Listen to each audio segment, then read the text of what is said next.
we are dealing with some of the greatest challenges humanity's ever faced, in terms of displacement, in terms of climate change. And these are complex and difficult things, and they're not going to be easily solved. So it kind of requires a bit of heavy lifting to get in and to kind of really understand these things. And not everyone's going to agree with my point of view. Not everyone's going to agree with yours.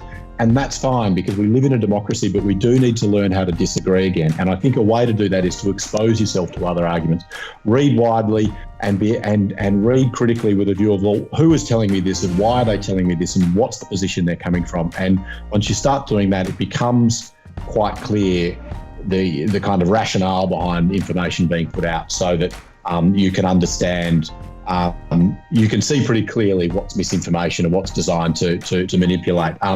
But it does require a bit of work.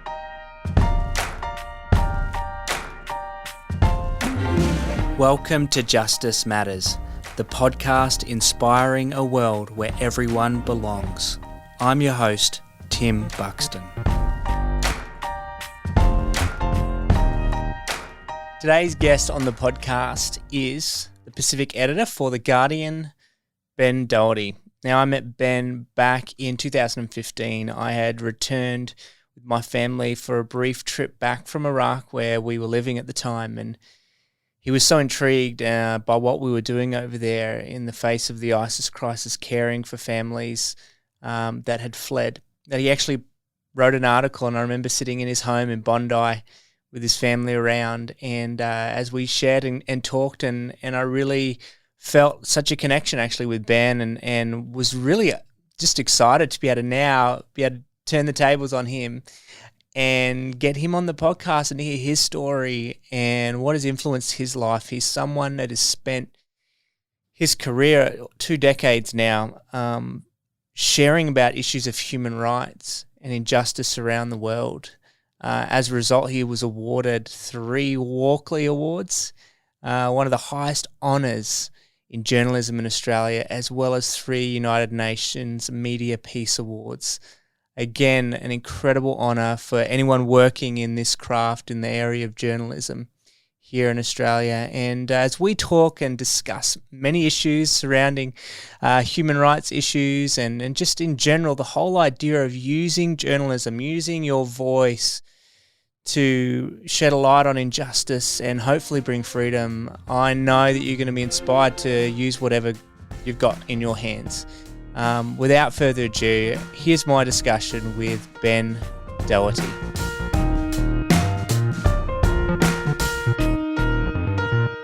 Journalism, and I don't want to be too sort of strong about it, but there is a kind of vocational element to journalism. Like it telling stories is a very fundamental human condition. The way we relate to others, the way we understand a complex and capricious world, is to kind of put narratives around things and to give things a story arc and to give things an understanding. And journalism states that to a degree. Why is this happening? Why is there this conflict? Why is this happening in this place? And journalism seeks to answer those questions. So there's something kind of very sort of atavistic and fundamental about journalism. I'd always grown up in a house that my parents read newspapers, both from Australia and overseas. We watched, the ABC News religiously at 7 o'clock every night. And this is the days before, iPads or computers, so I couldn't go off and watch my own thing on Netflix. That didn't exist, so it was ABC News every night. So I grew up with a sense of I suppose, and again, I don't want to lean on this too heavily, but that sort of fourth estate role of journalism and the importance of media and journalism and the role of journalism in a democratic society and holding governments to account in revealing matters of public interest, I suppose. So I had perhaps maybe an idealistic idea around what journalism was, but it always interested me because it seemed to me that journalism gave you a kind of front row seat to sort of absolutely extraordinary happenings. You got to see fascinating people doing extraordinary and deeply powerful and important things, and you got a front row seat and you got to ask questions about it and to write about it. I was just reflecting this week with this this dreadful coup in Myanmar, that I was in Myanmar in 2010 when Aung San Suu Kyi was released from house arrest. Yeah. And I remember standing at the barricades when the military dropped the barricades and running the 400 metres or so with, surrounded by Myanmarese people screaming, Dorsu, Dorsu, running to her front gate, being at the front gate and being very aware at the time, all the while trying to write notes and write my copy for the next day's paper, but being supremely conscious that, this was history being made. And, you kind of had a front row seat to it, and we can, reflect on Dorsu's behaviour and action since. I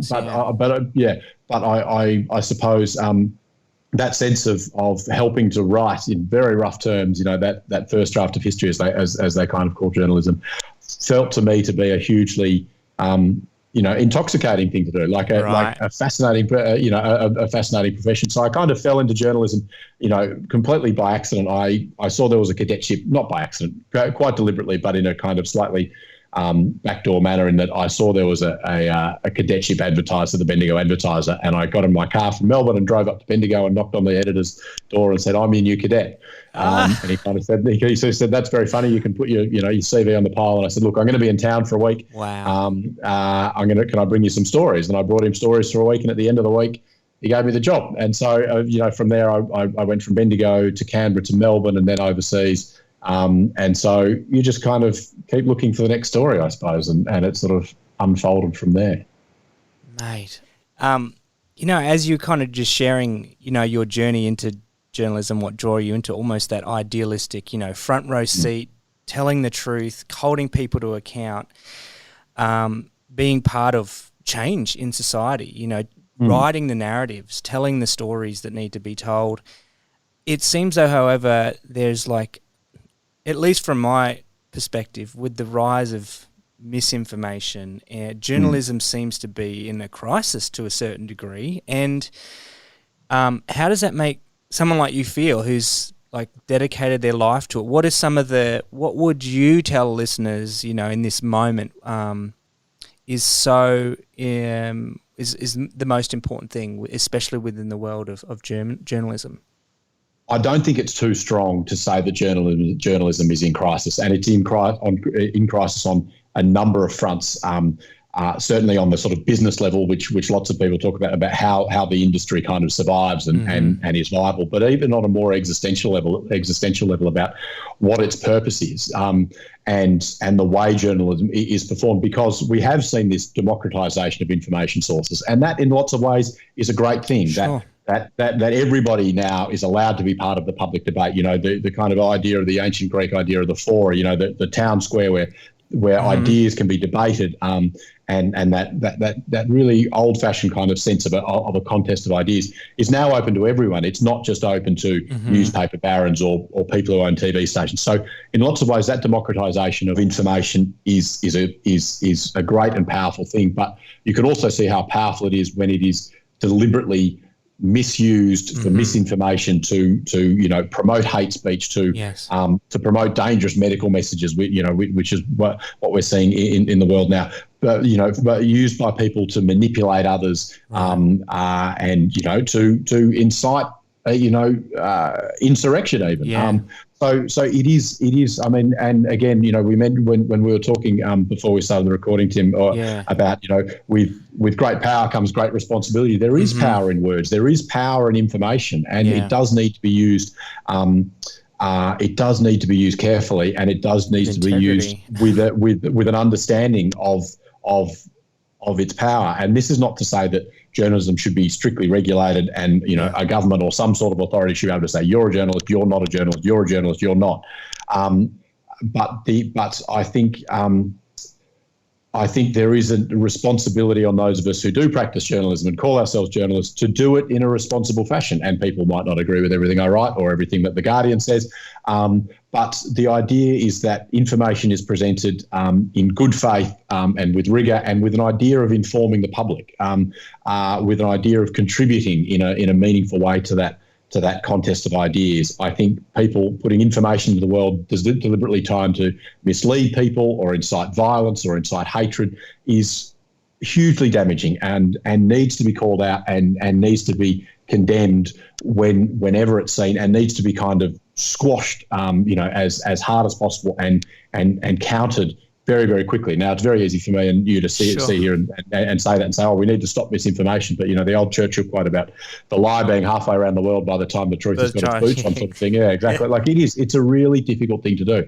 And I think what that then leads us to is, well, what do, and I don't love the word consumers, but people who are reading news and reading news online and those sort of things, what can they do to sort of, I suppose, to prevent the spread of misinformation and to prevent themselves being misled by this? And my answer to that is to read widely and to read critically, to read lots of news sources. Great answer. To read news sources that you don't think you're going to agree with. Get outside your bubble, read opposing ideas and debates, and be prepared to kind of sort of do the hard work in your own mind to work through these things. We are dealing as a global community and as national societies and as smaller communities, we are dealing with some of the greatest challenges humanity's ever faced, in terms of displacement, in terms of climate change. And these are complex and difficult things, and they're not going to be easily solved. So it kind of requires a bit of heavy lifting to get in and to kind of really understand these things. And not everyone's going to agree with my point of view. Not everyone's going to agree with yours. And that's fine, because we live in a democracy, but we do need to learn how to disagree again. And I think a way to do that is to expose yourself to other arguments, read widely and read critically with a view of, well, who is telling me this and why are they telling me this and what's the position they're coming from? And once you start doing that, it becomes quite clear the kind of rationale behind information being put out, so that you can understand, you can see pretty clearly what's misinformation and what's designed to manipulate. But it does require a bit of work. Let me tell you about one of our partners, Freedom Broadband. They're an incredible profit-for-purpose business. Freedom Broadband is your all-in-one internet and telephone service provider, whether it's for your business or your home.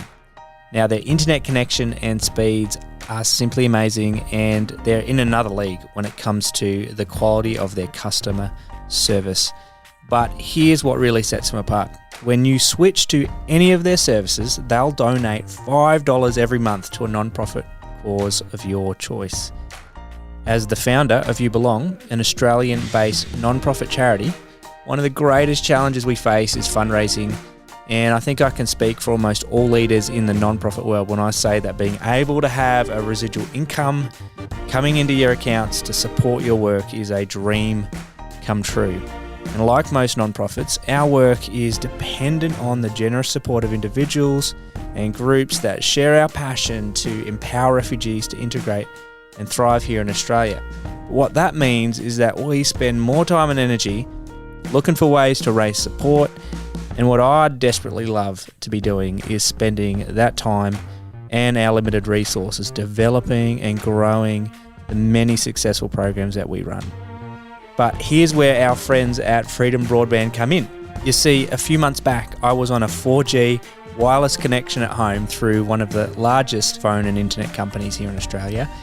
And each month I was nervous about going over our usage, getting a nasty bill at the end, and I was working on a lot of the podcasting and videos at home, and the speeds I was getting were just painfully debilitating. And I finally decided to give Freedom Broadband a call, and within 2 minutes I was on the call with Graham completing my application, and within a week I had completely switched over to their $79 a month unlimited plan.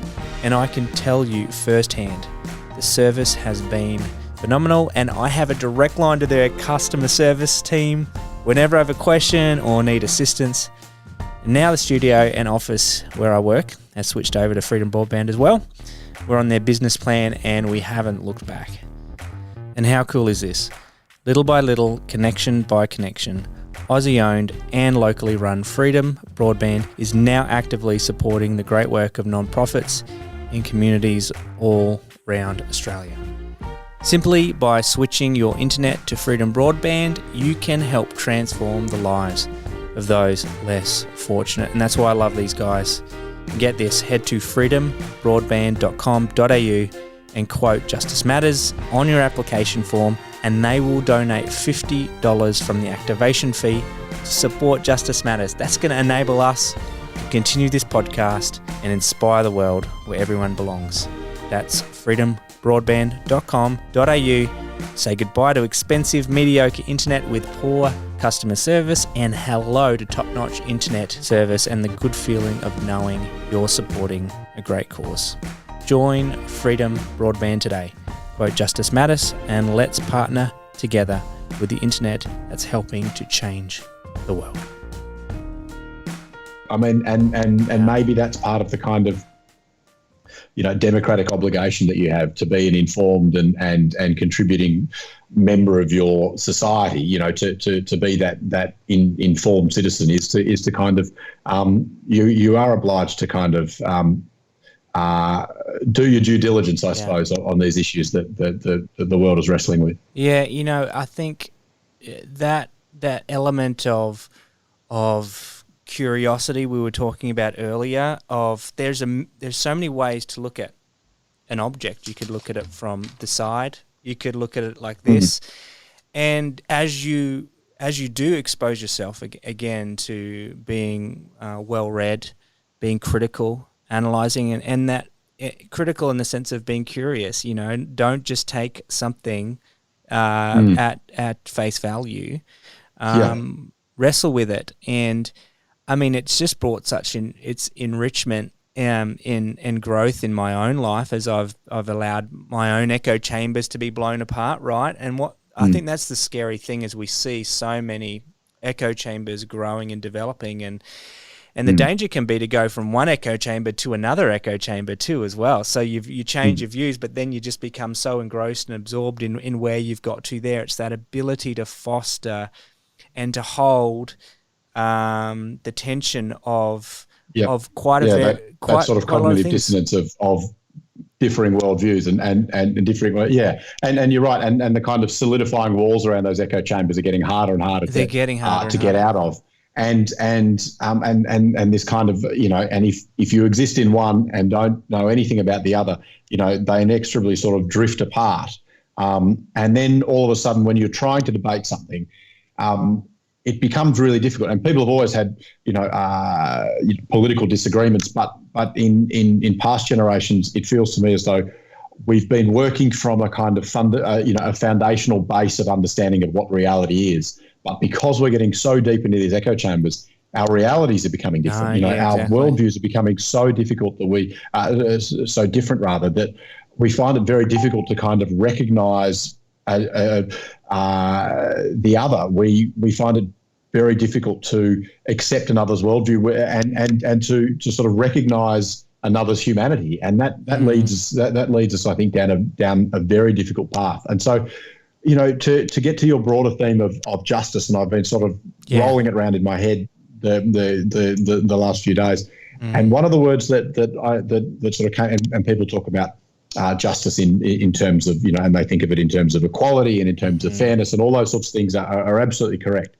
But the other word that came into my mind was imagination, and it struck me as a sort of slightly odd thought, and I sort of interrogated it a little bit more. But justice as an act of imagination, I think, really interests me. Having the imagination and the courage as well to sort of consider another person's perspective, to see what the world looks like from their point of view, to be able to imagine yourself from somebody else's perspective, I think is a really powerful tool, and that's a really interesting way to finding a just solution. I have an idea about something, you have a contradictory view about it. I can't see how you would arrive at your position until I have the imagination to put myself in your shoes and from your perspective, and to be able to see the world from your point of view. So I think, in terms of finding justice, in terms of finding, a just and equitable and fair solution for some of the world's great problems, we need to be able to imagine ourselves in another's place. And that's somebody else in my community who I might not agree with. That's somebody else in another country. That's somebody else from another culture, someone whose background is completely different to mine. I need to have the imagination to be able to see their world as well as understand mine. That reminds me of a quote by Brené Brown, who says, it's hard to hate people.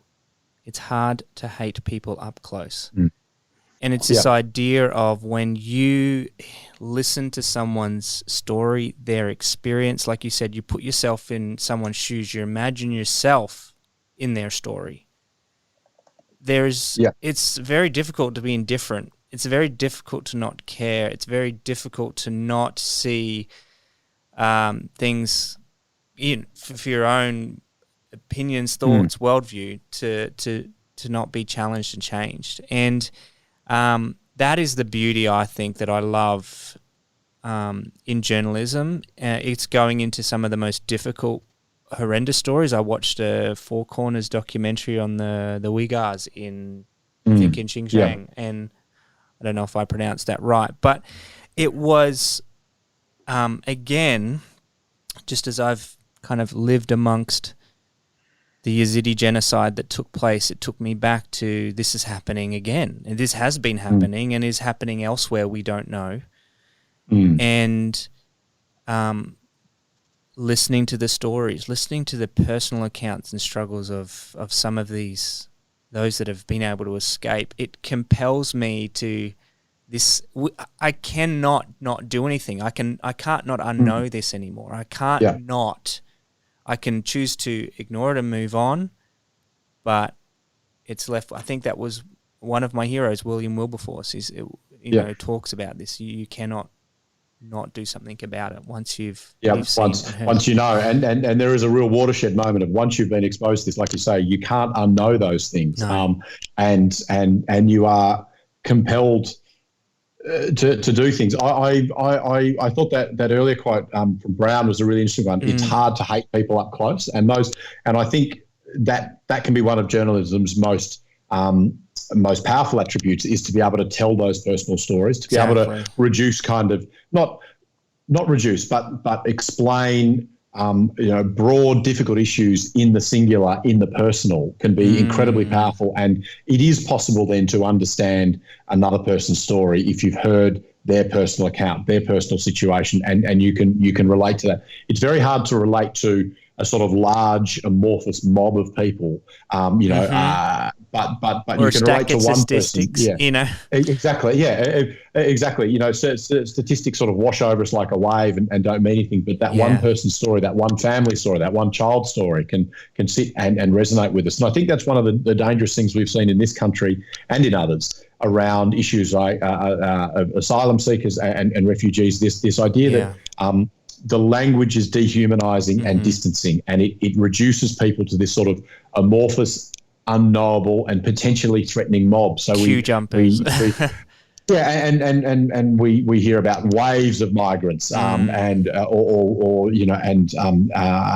we talk about floods of illegals and this sort of hugely pejorative language, whereas these are all individual people, and once you get to know those individual stories, those barriers break down very quickly. And it's always the case where, when countries are talking about issues around migration and these sorts of things, it's sort of like, I don't like migrants, but the Bangladeshis down the street I love. They're a great family sort of thing. Once you get to know people, all of those barriers fall down. And so I think we need to be really careful around, we're talking about misinformation, those sort of things, and the kind of deliberate use of language to kind of manipulate public understanding of things. We've seen in Australia, we don't have asylum seekers arriving anymore. We have illegals. We don't have an immigration department. We have a border protection force. All of these sort of semantic changes, you think, well, they're just words sort of thing, but they do change people's fundamental understanding of what's happening. And I think you need, and that goes to that. Language is powerful.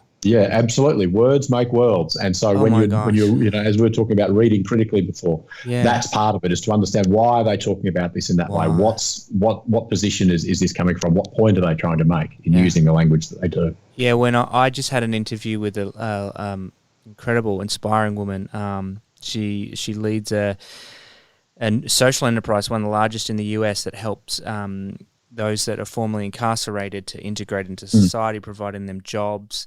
And she talks about, that precise issue within the US justice system of there's this kind of language around we've got to be tough on crime, and all of these strong emotive language that appeals. What I've always found personally is when I hear politicians on both sides appealing to whether it be fear-dominated language. That's a powerful emotion. And on the other, quite often on more left sides, you can hear a motivation towards shame, like shaming people into, how could you think differently or have another view and opinion? And against these are very powerful things. Well, I guess I don't want to be seen as a bigot, or I don't want to be seen like this, so therefore I will not express my view. But what if we were led by compassion, instead of shame, right? Like instead of, and what if we were led by like courage or this ideas of, of always the things I've done in my life, whenever I've taken a risk, if it was motivated by compassion and courage, those are the times in my life when I've been most proud. Whenever I've been motivated by fear or shame, it's never borne any good fruit, really. You could look back at a number of things. I think that's a really interesting point you make. And it takes and this is to your eternal credit, a great deal of self-awareness and kind of self-confidence to be able to interrogate your own motives and say, well, why am I doing this? Why do I feel this way? Why am I acting in this way? And to be honest with yourself, to say, I am doing this out of fear. Am I voting because I'm afraid, or am I voting because I want to create a better? Because I'm voting for what I want to create. Precisely, and I think that's a hugely admirable thing, and a courageous thing to be able to sort of look inside yourself and say, well, what are the real motivations here? And I think that goes a long way into understanding your own motivations, but then also the motivations of others with whom you might agree or you might not. Look, I'd love to hear some of your own the issues that are dear to your heart. You kind of referenced immigration, and look, you're a foreign correspondent for almost 2 decades. I mean, you've been in this gig for a while. You've got a decorated career, mate. I think it's worth noting. You don't get to 3 UN Media Peace Awards and 3 Walkley Awards. Those are, I'm sure, peer recognised accolades you're real proud of. But I want to know the stories and the issues that birthed the incredible work that you've done and that has been duly recognised. Like what are the issues dear to your heart that take me back to some of the things that have kind of just along the way just. Yeah, I mean, look, it's really interesting the stories that stay with you. I mean, as a journalist, you write lots of stories and you're interested in lots of things. But the ones that stay with you aren't, and the awards is a thing that kind of happens if you live for a very long time, like I have. But I suppose they're not necessarily the stories that kind of that live with you and resonate with you and kind of and sort of fill you up, I suppose, in Australia, in a real sense of fulfillment of, I'm making a difference here. So when I was South Asia correspondent based in New Delhi, and I spent about 18 months on an investigation, going up into the Punjab, into places around Jalandhar and these sorts of places, looking into the sports ball industry and the way it was using child labour in an egregious and extreme way, that little girls, in particular girls, were being dragged out of school and forced to stitch balls for 8-10 hours a day, with these big heavy needles stitching footballs. And the kind of cruel and horrible irony of it was they were making these, girls who were 7 and 8 and 10 years old were making sports balls for children on the other side of the world to play with. And the kind of juxtaposition of this child being forced into work so this child can have a game of football and can play in their backyard, was intensely painful to see, and a kind of an incredibly stark demonstration of the inequality in the world. So it was a difficult story. There were sort of legal, dramas, difficulties in trying to tell this story, and we needed to protect those people who were talking to us from recriminations and retribution, those sort of things. The power imbalance in telling these stories between these powerful people who controlled these factories and these poor families who were sort of compelled to work, I suppose, in an almost bonded sense. So it was a very complicated story in that way, and difficult for people to talk about because this was illegal, and this was kind of morally hugely problematic as well. So it was a really difficult story to tell. But after 18 months and I think 6 or 7 long visits over numerous days to be able to truly sort of live inside this story and understand it properly, we managed to get this story out, and it made a huge impact back in Australia. There was very high profile brands that were involved and were forced to change their practice immediately. Pulling balls off the shelves, they had to sort of restructure the way they worked in these countries so that families and children in particular weren't exploited. But the most valuable thing that came out of it was that the company that was employing children agreed to find the child labourers that it had exploited and that it had used and to put them in school. And it went round and it found upwards of 30 girls and it put them in school and paid for them to go to school. And oh my gosh, that was a minor bit of a follow-up story. But I'm always tearing up listening to that. In the scheme of things, it's not immense, but to those little girls, it was like it changed the direction of their lives, and you and your listeners will know as well as anyone that the power of education, particularly having girls in schools, and the transformative effect that has. But just to know that those little girls got an education as a result of that is hugely rewarding. And just to know, however small that impact is, that it was a massive impact for those little girls who I've kept in touch with over the years, worked with their families through sort of intermediaries, and they're doing well, and their lives have taken a different direction. So those little things, journalism doesn't often make a difference, and journalism comes in for criticism a lot of the time, and often justifiably. We don't always get things right, but every now and then you can make a difference. So something like that is something I'm immensely proud of.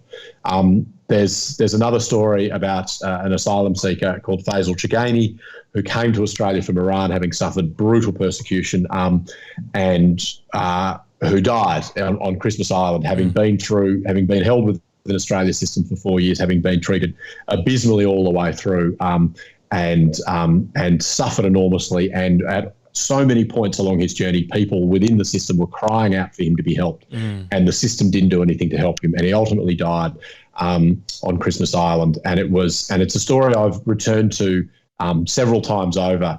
And I suppose, to go to the theme of our discussion today, seeking a measure of justice for Faisal. I can't do anything to redress the imbalances that he suffered in his life and the injustices he suffered in his life, but I can seek to make it known and seek to hold to account those who are responsible for his treatment, to say this shouldn't happen. This shouldn't happen to anyone. It shouldn't have happened to Faisal, and it must not happen to anybody else. And so I feel a great sense of connection and duty in telling that story as well, to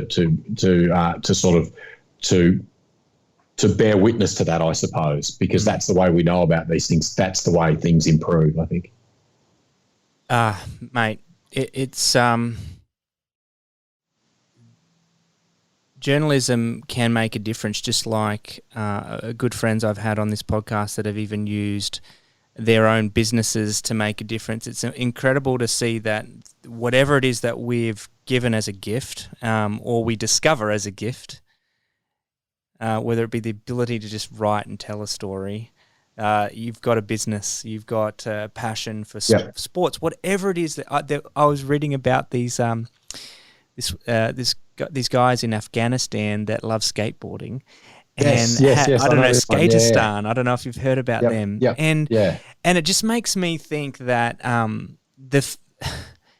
so often, we don't think that what we have in our hand actually can make such a profound difference in the lives of other people. And I just thank you for dedicating your life to telling these really important stories and representing and advocating for those Yeah, that don't have a voice. That don't have a voice. That's immensely kind of you, and you know, to know that you know, my sort of work can go out there and can occasionally make a small difference is hugely fulfilling. But like you say, I think so many of us and so many people have that capacity, and you may think that the skills or that you have or the position that you're in is unremarkable, is unexceptional. But I think if we look to our own lives, almost everybody can find a way that they contribute to the greater good, to the benefit of others, to the welfare of their communities and their world. I think we all have that capacity, and it is, you know, I suppose it is the most sort of fundamental thing we can do as human beings, is to look after other human beings. It is. You know? We are social creatures. We are family creatures, and there is nothing more fundamental, I'd argue, than reaching a hand out to your fellow human. It's funny too, because so often our initial reaction, I don't know where it comes from, our need to survive, tends to want to like look after ourselves, take care of ourselves, but when really when we take care of those around us, we're actually helping ourselves, like without trying to you know be too self-serving in the long game. But I think it's a fundamental nature of like you said, we're social creatures. We are designed to care for one another, and in that process, you know, we enrich our lives. And I think too, okay, Australia has a responsibility. We can take care of our own self in this world. I think of COVID right now and clamoring for, we've got to have our own vaccines to take care of ourselves, and we can be drawn ourselves into to just kind of be, you know, self-preserving, right? When maybe the answer, even to our own needs and to our own self-preservation in the future, is to actually give and to serve those around us. And I guess I segue into your now role, I guess, Pacific editor, looking over the whole region of the Pacific world of ours, and how important it is, and the responsibility we have as Australians to care about the issues that are on our doorstep, and to care about and to recognise how it actually impacts our own life. And so maybe you could speak into that a little bit.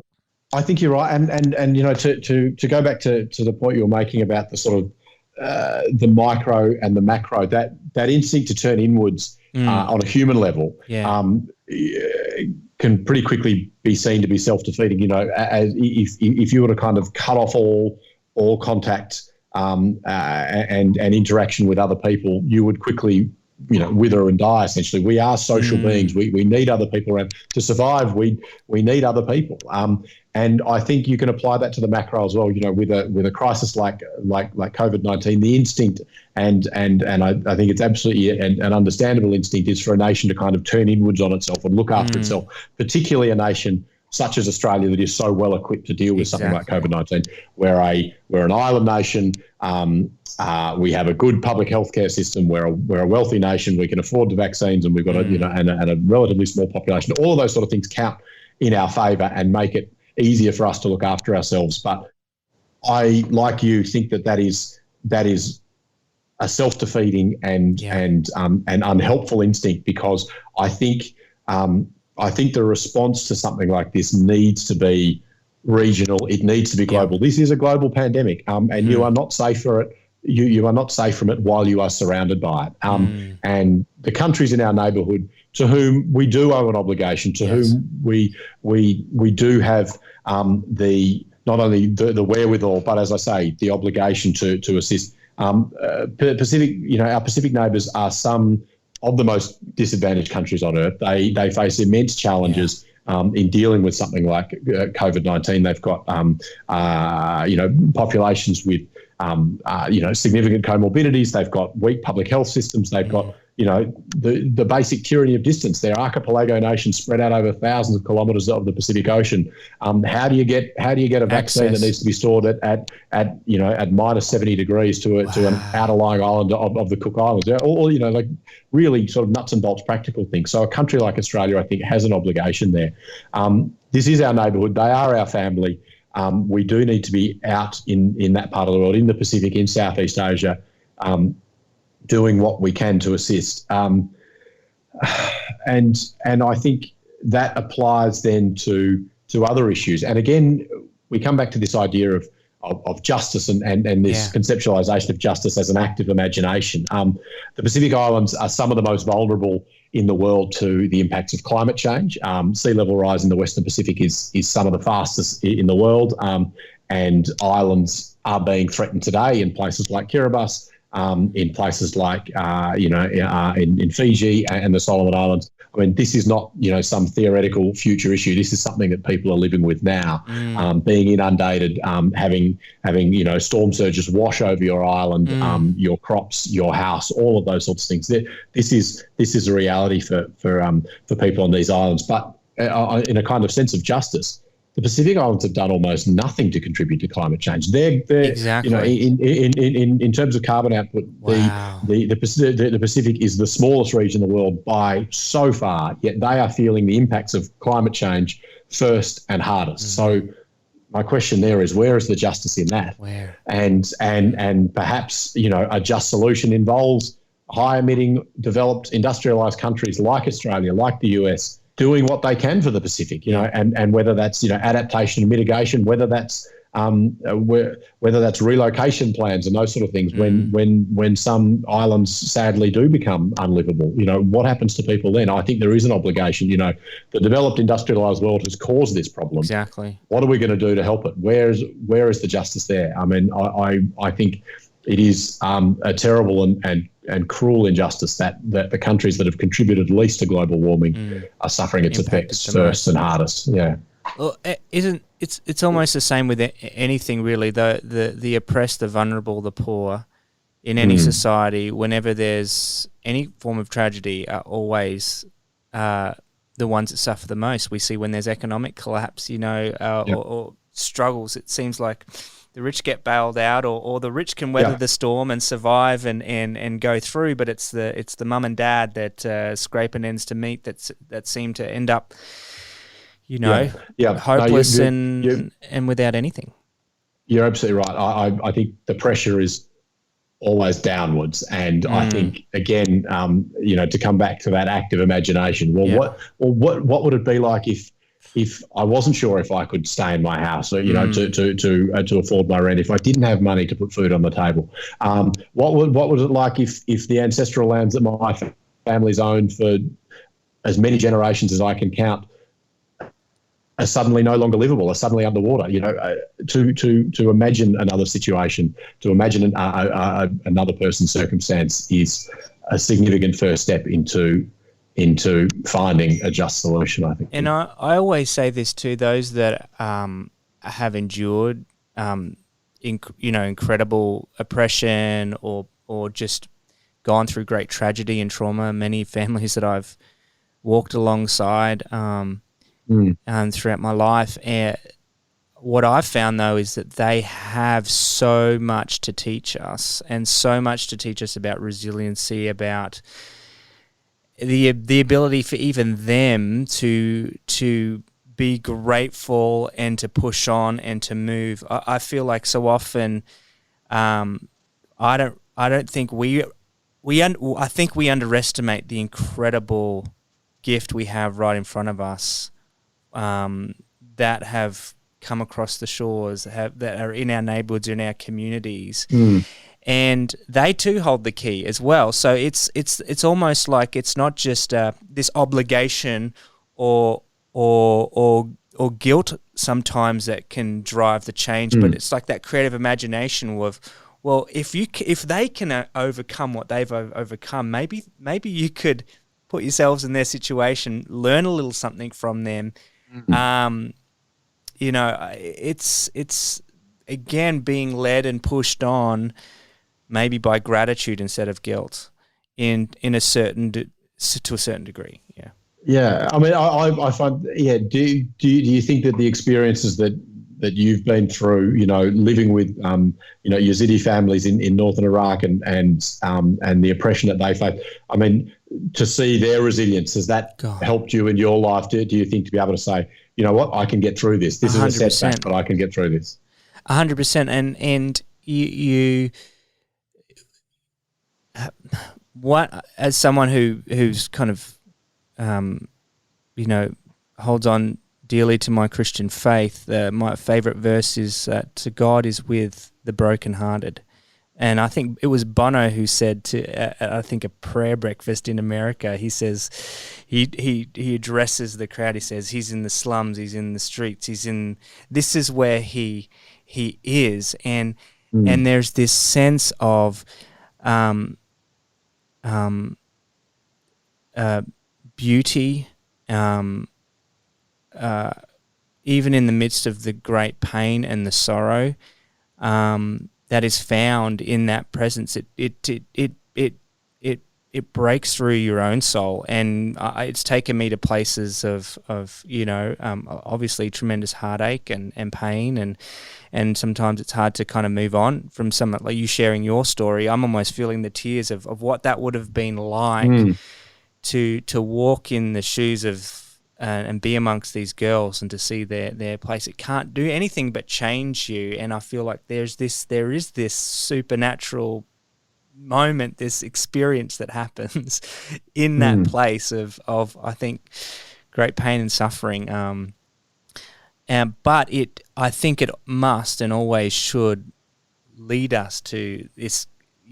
This cannot be the way it must end. There's got to be something that draws you on. But no, that's a really in point in that kind of right in that moment of crisis. There is a calm and a resilience that an extraordinary resilience that people can find to pull themselves through that, to draw themselves forward. Yeah, we one of the key programs we've delivered, not only in Iraq but here in Australia, is a post-traumatic growth program, which really kind of spends time in a very group format, walking through maybe some obviously they've gone through incredible trauma, they've gone through suffering, they've displacement, loss, grief. Before PTSD or before some of the more systemic long-term problems get kind of sealed into someone's life when they go through something, there's an opportunity in that crisis, to potentially actually use what you're going through to make you stronger, more resilient and better. And what are some of those key characteristics that you can foster? Are there key things you can teach somebody in that moment and through that process? And they've discovered these principles of gratitude, of kindness, of this. And I think you've summed it up well in this phrase of this active imagination, of being able to shift your perspective and to something, and again, you can't fast track that. Grief and pain and trauma is something that just has its own time. That it needs to be processed. But I think being surrounded and in an environment where you're able to look forward and in those moments and rebuild can be really, really critical for people that go through that. Yeah, absolutely. I'd love to just get behind the scenes of like your actual your skill of crafting a story. I mean, I know some people that are prolific writers, and they sit down and they write 1,000 words a day, and then they finally, they do that because at the end of the day they might only have a few words that are good, but they just proliferate and write. But for you, you've often got quite a quick time frame to push stories through, or there's just maybe you're working on a really long story. What is it that that you employ? What's your kind of secret sauce, let's say? I wish I knew what it was. I suppose, as they say, journalism, that sort of rough draft or first draft of history, like it often is very quickly written. news stories need to be turned around quite quickly. I do think there is a difference. There are some news stories that are kind of for the moment, and you write them, and your writing there is very functional, and it's just about the kind of sort of as seamless as possible transmission of information from my fingers to into the minds of whoever's reading. I think there is a different process for those sort of longer, more in-depth pieces where you really need to, you need a lot of time and you need a lot of headspace to kind of get into a story. And I mean, when I'm writing a piece like that, I will sort of seal myself off a bit. Phone goes off or on the silent, and I email notifications, everything else goes off, and it's just kind of you've kind of got to live in that story, and that's very much the only way I find I can write. And sometimes finding the voice or the essence of what I want to bring out can take a little time. And there can be several false starts, and I remember writing some pieces that have gone through 16, 17, 18 drafts before I kind of get them right. Whereas some news stories, you write top to bottom, perfect, out it goes. And that's an important functional news tool, but there are other stories that you kind of live with and that are kind of creations that you want to be really proud of, that you want every word right, that you go through again for the 40th time just to go, is that comma in exactly the right spot? Is that am I reflecting exactly what I'm trying to convey here? So those pieces, you live with quite intensely while they're with you, and you feel very kind of proprietorial, almost kind of paternal about them, and then you have to send them out into the world for other people to read and to criticise and to like or to not like and those sort of things, and it's hugely rewarding when something that you feel is important and a story that you felt is vital to get out into the world sort of lands on fertile ground, and you see people respond, people call you up, people write you letters, people send you emails or on Twitter or whatever, or we get letters to the Guardian or something, that you see that it's resonating with people, and that doesn't necessarily mean that everyone's kind of going to agree with you, but that you've made a kind of valued contribution that people have taken the time to read and consider. So. I can imagine it's almost like that. There's a sense of letting go and a sort of sense of powerlessness once you send it out into the world, that it's not yours anymore. It belongs to everybody else, and that can be full on. I can imagine sometimes there's that essence to a piece, or that you don't even know what it is, that somehow it's like a song that suddenly hits the charts, and they've they've written 1,000 songs before that they like better, but somehow this one. There was something about it, and that's the beauty, I think, of that human element to it. It's there's something very and something slightly charming in the unpredictability of it. You never quite know how things are going to land, and what's going to resonate with people. And that's all. It's all part of it. Part of the allure. And you've taken your pen to writing a book as well. Can you talk a little about that? Is that all right? Can we? Yeah, absolutely. No, I love talking about Nagaland, and that's kind of almost kind of I mean, look, I love talking about it because it takes me back to this place. Nagaland, which is behind me there. There it is. I wrote a novel, and I never thought I'd write a novel. I never had ambitions to be a novelist. But this was a story that called me. I forced itself upon me and sort of knocked at the front of my skull, saying, "You haven't told me yet. You haven't told me yet." So it gives me immense joy to know that it's out in the world and people can read it. The book is called Nagaland, and Nagaland is a tiny, almost forgotten state of India. This is very difficult to do on a podcast. India's sort of diamond shaped, roughly. Delhi, Mumbai, Chennai, Calcutta, but it also goes up and over the other side of Bangladesh. And there are 7 states there, 7 small mountainous states. I sort of call them the 7 sisters. And the sort of furthest and most remote and smallest one is called Nagaland, and it's the home of the Naga people, who are ethnically much more closely related to the Tibetans and the Burmese, and have always felt a very strong sense of disconnection from India. So I stumbled into this story in a very sort of strange way. I used to play in a rock band in Delhi. I played in a rock and roll band called the Chum Chum, and we turned up for a gig one night, and like people would come and watch us play, but not that many. And this place was full. It was heaving, and it was full of Naga people.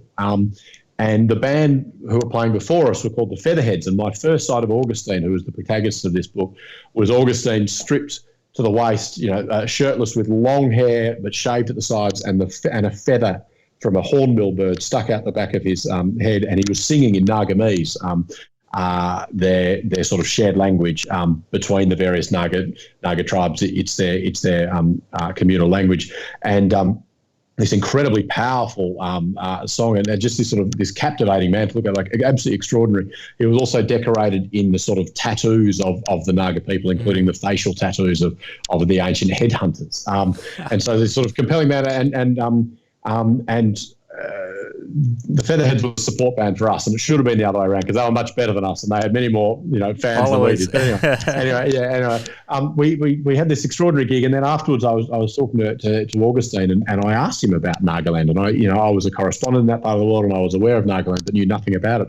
And he started to tell the stories of his childhood and his people. It was just utterly compelling. He said, "You'll have to come one day," and I sort of thought it was this sort of throwaway line, but from then on, Augustine and I would see each other around the place, and we fell into this curious friendship where he would just appear in my life and then disappear again. And he appeared one day when I had dengue fever and was sort of writhing on the floor in pain with this strange concoction in a Coke bottle, this was strange green bubbling liquid that he forced me to drink. I don't know if it helped or not. Yeah, helped or hindered, but I'm here telling you the story. So anyway, and eventually he said, "No, you really must come to Nagaland." And so I went up there and I found this extraordinary community up there. These communities. He was from a place called Ukrul, which is technically in Manipur, but is part of the broader Naga community. And I met with his family, and I stayed with his family. And we would go to his village, and we would sit.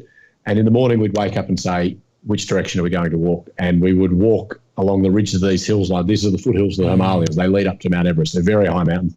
And we would walk from village to village, and we would sit down and we would share stories and we'd share food. And I was drawn into this extraordinary world of the Naga people, about which I knew nothing. And I had no intention of writing a story or anything. It was just a sort of very profound and spectacular place. Wow. And I left Nagaland. I left India and came back to Australia just before the birth of my first child. And about a year after that, a package arrived, this sort of battered yellow envelope, and it was postmarked Nagaland. And I opened it up, and it was Augustine's diary, this leather-bound diary that he would carry everywhere he went, and was filled with song lyrics and maps and drawings of hornbills. The hornbill's a very sacred bird to the Naga people, and it was this intensely personal and intensely important book that he had everywhere. And in a moment of personal crisis, he needed to keep that book safe, and he sent it to the first place he could think of where it would be safe, and that was to me in Australia. Oh my! And from there, this story unspooled. So the novel is an interesting novel in that. Well, I say it's interesting in that it lives in the hinterland between Augustine's life experience and the struggles of the Naga people. There's been an insurgency for independence since the independence of India.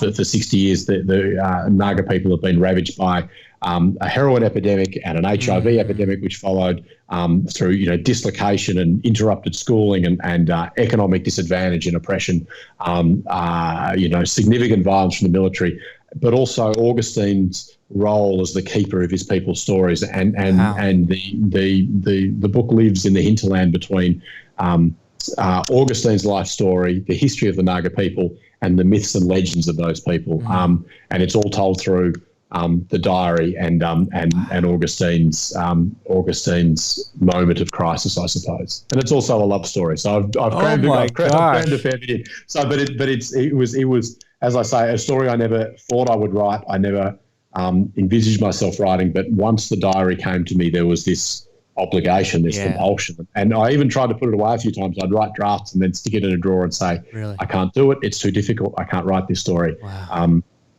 But it would keep coming back to me and said, you haven't told me yet. And so eventually I realized that I had to tell this story, and that story is Nagaland. And it's really nice to talk about. And I know I've sort of rambled on a bit, but I wish we talked more about this. Everybody I talk to about Nagaland, or everybody who reads Nagaland, Augustine's story lives on in another person. There's another person who knows about the Naga, who knows about Augustine's story. And that feels to me like that's been my purpose with this is to keep his story and the story of the Naga, alive a little more. So I'm always happy to talk about Nagaland. Oh man, that's phenomenal. It feels quite fitting to kind of wrap things up, just kind of talking about a story. The theme of really what I want the podcast to really emphasize is a world where everyone belongs, even the Naga, Naga people.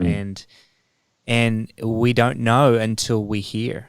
And thank you, thanks for kind of taking Augustine's story, his people, and sharing it and carrying it along. Yeah. And you've done that, I think, in a lot of your work. And again, I've really been looking forward to spending, having this conversation with you, spending this time catching up again. It's been a while.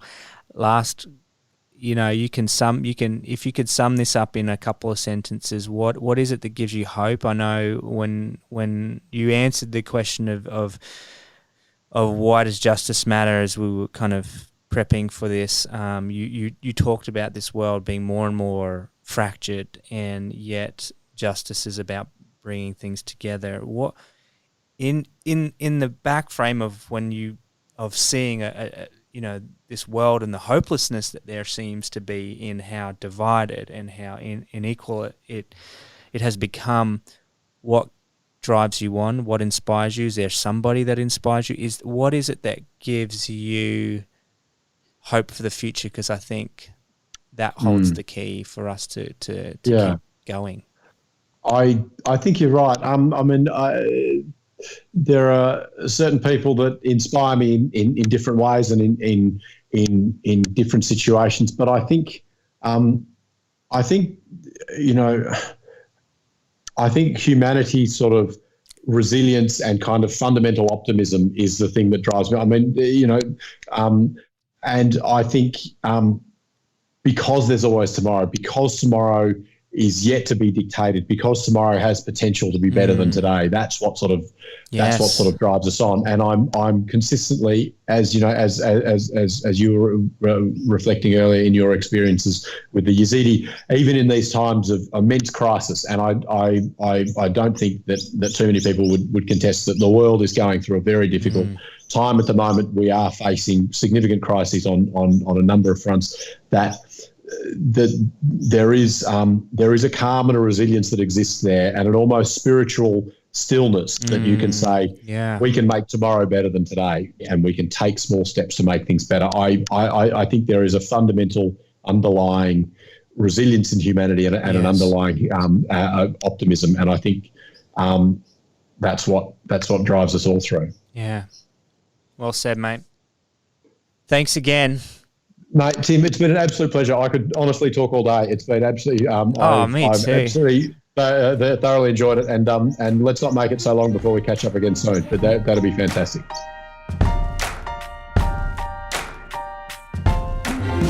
Thanks for listening to this episode of Justice Matters. I'd like to take this time to thank my audio-visual engineer, Jose Biotto, for your help in producing the show. I'd also like to shout out to the Patreon community that financially supports this podcast. Guys, thank you so much for your support. You can join them simply by going to patreon.com/Justice Matters, where a simple donation of $5 a month, you can become a part of the Patreon community and get access to behind-the-scenes content and extras that I share just with you. And lastly, there is another really important way that you can help support the podcast, and that's simply by rating it or leaving a review on Apple Podcasts or Spotify. maybe by subscribing on YouTube. Yes, we are a video podcast as well. Guys, thank you so much for listening in to this episode of Justice Matters. Please come again soon. I can't wait to share more episodes with you. I'm your host, Tim Buxton. Thanks for listening.